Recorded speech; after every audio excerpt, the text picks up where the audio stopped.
تو حضرت ابراہیم علیہ السلام کو کیسی کیسی سخت آزمائشوں سے آپ کو گزرنا پڑا ہے۔ چنانچہ اللہ کی جانب سے پھر حکم ہوتا ہے کہ اے ابراہیم جاؤ وہیں اور اسی وادی میں اس بچے کو ہمارے لیے ذبح کر دو۔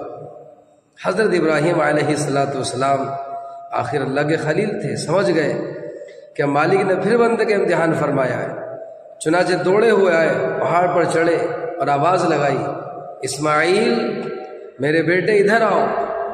اور جب وہ بچہ قریب آ گیا تو کہا یا بنی انی اری فی المنام انی اذبحک فانظر ماذا تری، اے میرے بیٹے میں تجھے خواب میں دیکھ رہا ہوں کہ میں تجھے ذبح کر رہا ہوں، بتاؤ تمہاری کیا رائے ہے۔ حفیظ جالندری نے اس کا کیا خوب ترجمانی کی ہے اور کیا خوب ترجمہ کیا ہے۔ ادھر بولا کہ بیٹا آج میں نے خواب دیکھا ہے، کتاب زندگی کا ایک نرالا باب دیکھا ہے، یہ دیکھا ہے کہ میں خود آپ تجھ کو ذبح کرتا ہوں، خدا کے نام پر اپنے لہو سے، خدا کے نام پر تیرے لہو سے ہاتھ بھرتا ہوں۔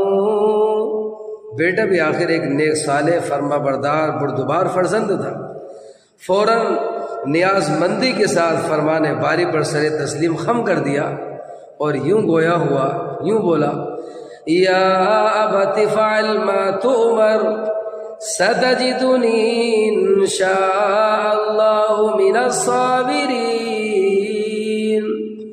اے ابا جان آپ وہ کام کر گزریے جس کا آپ کو حکم دیا گیا ہے، آپ انشاءاللہ مجھے صبر کرنے والوں میں سے پائیں گے۔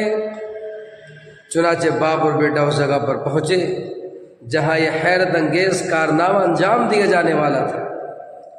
حضرت ابراہیم علیہ السلام نے بیٹے کو رسی سے مضبوط باندھ کر زمین پر لٹا دیا اور اپنی آنکھوں پر پٹی کھینچ لی اور اپنے ہاتھوں میں تیز چھری سنبھالی اور اس کے بعد اپنے گھٹنے سینے پر رکھ کر حضرت اسماعیل کے چھری حلقوں میں اسماعیل پر چلا دی۔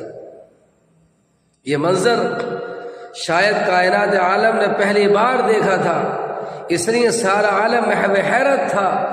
زمین سہمی پڑی تھی، آسماں ساکن تھا بیچارہ، نہ اس سے پیشتر دیکھا تھا یہ